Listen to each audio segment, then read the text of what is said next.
बेटा अगला अपना क्या है, एक तो बचता है पॉली, बहुत सारे। अब देखो बाई के बाद में हम ट्राई भी कंसिडर करते हैं, जैसे ग्लाइसिनेट वगैरह के बारे में, लेकिन उसके बारे में और डिटेल में नहीं पढ़ेंगे। पॉलीडेंटेंट सीधा हम पढ़ेंगे। और दूसरा मोस्ट इंपॉर्टेंट जिससे क्वेश्चन आता है, एम्बीडेंटेट लिगेंड।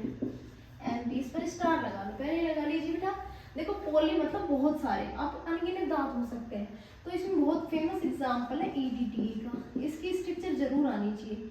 अब ईडीटीए को बनाने का तरीका, सबसे पहले बनाओ इथाइलिन, ये बन गई इथाइलिन। उसके बाद बनाओ इनकी अमाइंस। देखो मैंने अभी हाइड्रोजन नहीं लगाए, तो मैं क्यों नहीं लगा रही उसके पीछे रीजन बताऊंगी। नाइट्रोजन साथ सिर्फ आप 3 ही बॉन्ड बनाना। अब देखो मैंने बना दिए 3 बॉन्ड इसके, लेकिन हाइड्रोजन को छोड़ करके एसीटेट ग्रुप, जानते हो एसीटेट ग्रुप, उसके साथ बनाया है CH3COO minus, CH3COO minus and CH3COO minus. बच्चे इस बात का ध्यान रखना, ये क्वेश्चन आता है कि इसके ऊपर कितना चार्ज आएगा। देखो अगर EDTA के बाहर इस तरह से लिखा हुआ है 4 माइनस, या फिर EDTA के बाहर लिखा हुआ है, ये तुम्हारे MCQ में पूछे जाते हैं 3 माइनस, दोनों का अलग मतलब निकलता है। पूछ लेते हैं तुमसे कि इसमें कोऑर्डिनेशन नंबर कितना है। EDTA 4 माइनस का मतलब है एसीटेट ग्रुप 4 और 2 नाइट्रोजन ग्रुप, तो 2 तो न्यूट्रल की वजह से और 4 ही नेगेटिव चार्ज की वजह से, तो 4 और 2 टोटल हो गए 6, तो कोऑर्डिनेशन साइड हुए इसमें 6।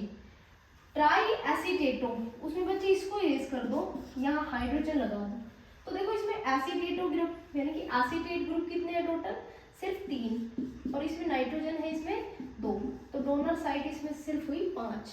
तो और बात ये है कि पॉलीडेंटेंट में ये एग्जांपल बहुत इंपॉर्टेंट था, इसलिए मैंने बता दिया। एम्फीडेंटेंट लिगेंड, दुहाई सुनिए आपने, एक सांप होता है जिसके 2 मुंह होते हैं, 6 महीने यहाँ से काम करेगा, 6 महीने उस मुंह से काम करेगा, वही होते बेटा। We have 2 donor site, but at a time only single atom can donate their electrons या lone pair। क्या मतलब है मैडम इसका, भाई नाइट्रोजन भी उतना ही डोनर है, ऑक्सीजन भी उतना ही डोनर है, लेकिन एक टाइम पर जो एक एटम डोनेट कर सकता है, इसीलिए हम उसको एम्बीडेंटेंट लिगेंड बोलते हैं। देखो समझना, बाइडेंटेंट में दोनों एक साथ कर रहे थे, एम्बी में डोनर साइड तो 2 होंगी लेकिन एक साथ नहीं करेंगे, ठीक है। जैसे सपोज करो अगर मेटल से NO2 जुड़ता है, कोऑर्डिनेशन बॉन्ड बनाता है, तो इसको बोलते हैं नाइट्रीटो N। क्या बोलते हैं बेटा, नाइट्रीटो N। अब सेम लाइक दैट, अगर मैंने मेटल के साथ में ऑक्सीजन ONO है, तो सेम ही कंपाउंड NO2 ठीक है। अब इसमें ऑक्सीजन डोनर साइड है, तो इसको बोलते हैं नाइट्रीटो O। तो ऐसे लिगेंड्स, और उसके कोई ज्यादा एग्जाम्पल नहीं है, एक तो ये याद कर लो और एक याद कर लो SCN, उल्टा करके लिखेंगे NCS आइसो, और इसको सीधा thiocyanato, this is called thiocyanato, this is called isocyanato, ठीक है। कहने का मतलब ये है बेटा, इसमें एक बार सल्फर है, इसमें नाइट्रोजन डोनर साइड, इसमें ऑक्सीजन और इसमें नाइट्रोजन, तो this is known as ambidentate ligand. जब आपने एम्बीडेंटेंट लिगेंड पढ़ लिया, पॉली पढ़ लिया, तो डेंटेंट आई थिंक डेंटिसिटी से प्रॉब्लम अभी है नहीं होगी, कोऑर्डिनेशन नंबर इजीली आप लोग निकाल लोगे। अब आते हैं बेटा इसके नोमेनक्लेचर के ऊपर। देखो जब भी हमें नोमेनक्लेचर करना है, नोमेनक्लेचर कोऑर्डिनेशन केमिस्ट्री का नोमेनक्लेचर एक ही रोल पर डिपेंड करता है, ALCO। इस बात को कभी मत भूलो, कभी भी गलत नहीं होंगे। A मतलब अल्फाबेटिकल ऑर्डर, L मतलब लिगेंड, C मतलब सेंट्रल एटम एंड O मतलब ऑक्सीडेशन स्टेट। अंडरस्टैंड, बस ये बात ध्यान रखना। तो लेट्स वी स्टार्ट, कोई भी एग्जांपल ले लेते हैं, जैसे बहुत फेमस एग्जांपल है K4FeCN all 6, ठीक है बेटा। अभी पूरा कंपाउंड है, मैंने इसको सॉल्ट फॉर्म में, आयन फॉर्म में अभी ब्रेक नहीं किया। तो let's we start how we arrange our nomenclature, कैसे हम अरेंज करेंगे इनका नाम। तो देखो जब भी आपको सबसे पहले इसको फोकस करना पड़ेगा, कॉमन आयन सिंपल सॉल्ट में जब हम देखते हैं, सिंपल जो आपको मेटल दे रखा है उसका नाम लिखेंगे, तो या तो हमारे दिमाग में टेट्रा पोटेशियम बनता है, ये तरीका गलत यहाँ पर कितने भी नंबर लग रहा है आपको सीधा लिखना पड़ेगा पोटेशियम।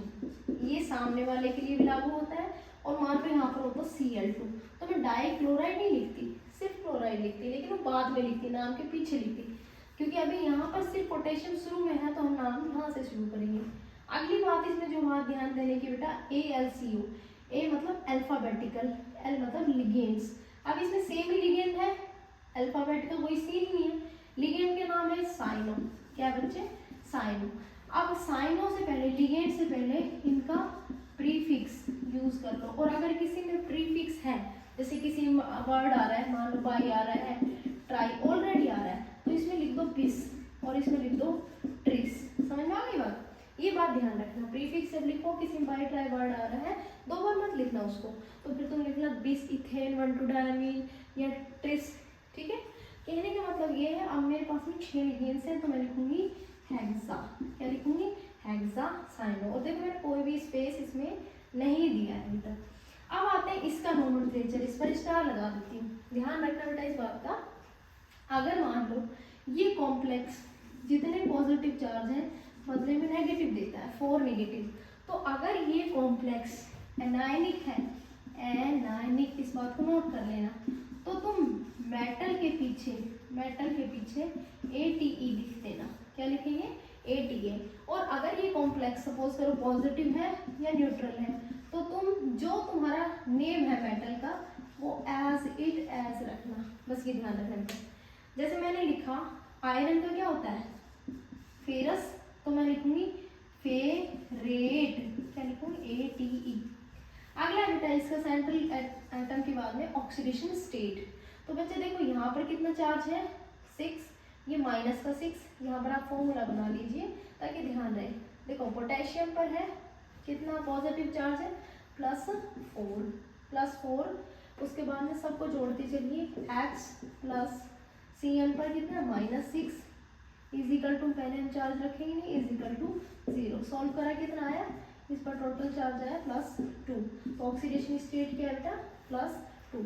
इसको तुम रोमन वर्ड में इस तरह से ब्रैकेट में डाल करके लिखोगे। तो ये क्या हो गया? Potassium hexacyanoferrate. ये अपना क्या हो गया बेटा? नोमेनक्लेचर। किसका नोमेनक्लेचर? एक कॉम्प्लेक्स कंपाउंड का। ठीक है, अब आगे बेटा एक सॉल्व करते हैं। जैसे मान लीजिए मैंने एक एग्जाम्पल लिखा, देखो बेटा PTNS3 का होल ट्वाइस, PTNS3 का होल ट्वाइस ClNO2, PTNS3 का होल ट्वाइस ClNO2। बेटा इसका आप नोमेनक्लेचर करिए। देखो नोमेनक्लेचर करने के लिए अल्फाबेटिकली ऑर्डर में आपको हमेशा ही लिगेंड्स मिलेंगे। जैसे इसका क्या है, पहले इनके नाम लिख लो। इसको हम बोलते हैं अमाइन। क्या बोलते हैं? अमाइन। इसको क्या बोलते हैं? क्लोरो या क्लोरिडो। इसको क्या बोलते हैं? नाइट्रिटो एन, नाइट्रिटो एन। ठीक है, पूरे कॉम्प्लेक्स के ऊपर अगर चार्ज है, चार्ज कैसे पता चलेगा भाई? चार्ज अगर नहीं है तो आप सीधा उसका नाम लिख दीजिए। यहाँ पर कोई मैंने चार्ज दे नहीं रखा है तो आप इसका सीधा नाम लिख दीजिए। क्या होगा बताओ, फटाफट से बताओ। तो इसका नाम होगा diamine, no space, chlorido, nitrito N platinum. कितना? तो इस पर प्लैटिनम ऑक्सीडेशन स्टेट क्या है? ये तो न्यूट्रल है, -1 -2, तो इस पर टोटल चार्ज हो जाएगा +2। प्लैटिनम 2। तो बेटा ये क्या हो गया? इसका नोमेनक्लेचर। अब बेटा ऐसे ही सेम क्या आता है? फॉर्मूला बनाना आता है। जैसे आपको ये कॉम्प्लेक्स दे दिया, तो कॉम्प्लेक्स हमेशा तुम्हें अल्फाबेटिकली ऑर्डर में नहीं मिलेगा, तुम्हें टेंशन लेने की जरूरत नहीं है। तो मैच करके देख लेना कि अपना नाम किस में सेट बैठ रहा है। ठीक है, नोमेनक्लेचर इज डन। ओके।